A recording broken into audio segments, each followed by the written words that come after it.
They say the city was built on logic. Straight lines, clean rules, no questions.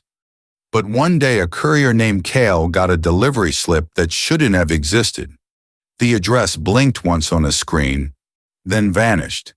He checked the database. Nothing. The street wasn't on any map. And yet there it was.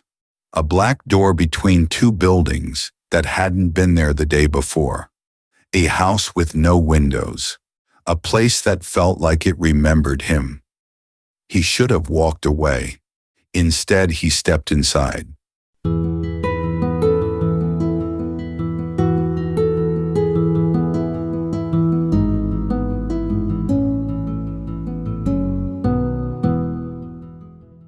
Cale worked in logistics. He liked rules, routines, grids. His apartment was all right angles and beige walls. He didn't ask questions because answers tend to stick to your ribs and make it hard to sleep. A new client appeared in the system. No name, no history.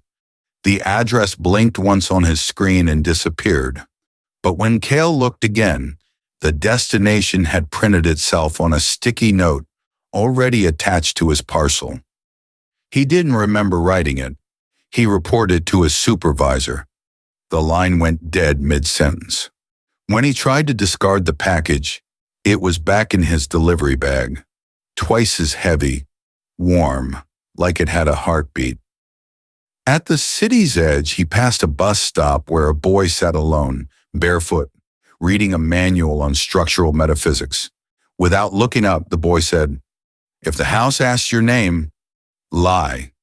If it offers you tea, accept." Cale blinked. The boy was gone. So was the bus stop.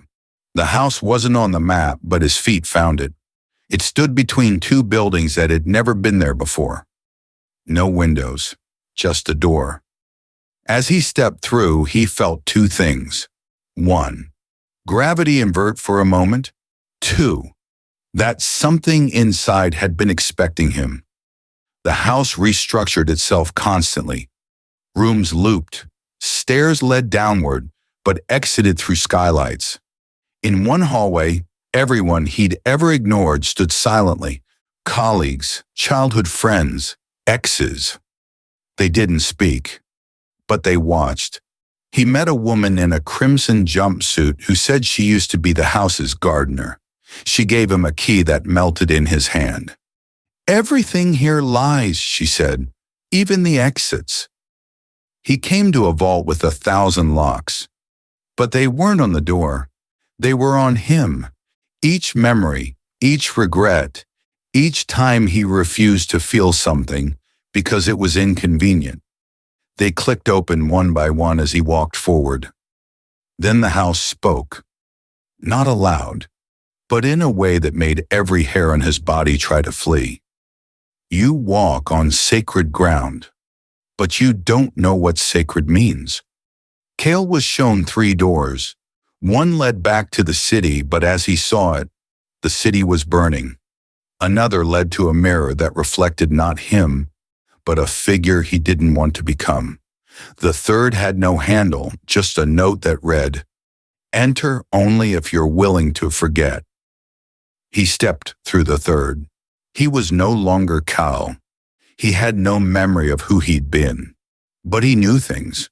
He could see how the lines in people's faces told the stories they couldn't say.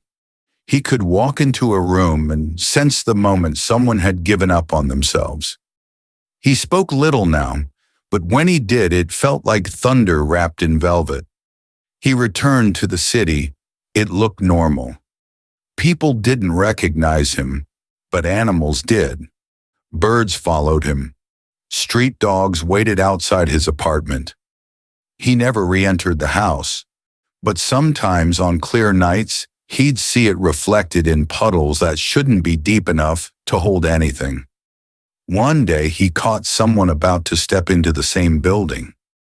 "Lie if it asks your name," he told them. "Accept the tea, but don't drink it." Why? Because that's how it keeps pieces of you. The rest you'll give willingly. He never told the full story. People don't believe in places that change shape or whisper your name when you're alone. But when someone entered a room with dread in their eyes, he'd stand beside them. He'd tap the floor gently with his heel. "This isn't just a building," he'd say. "You're being watched not by someone, by meaning itself." And whether they laughed or not didn't matter, because one day they'd hear the echo too.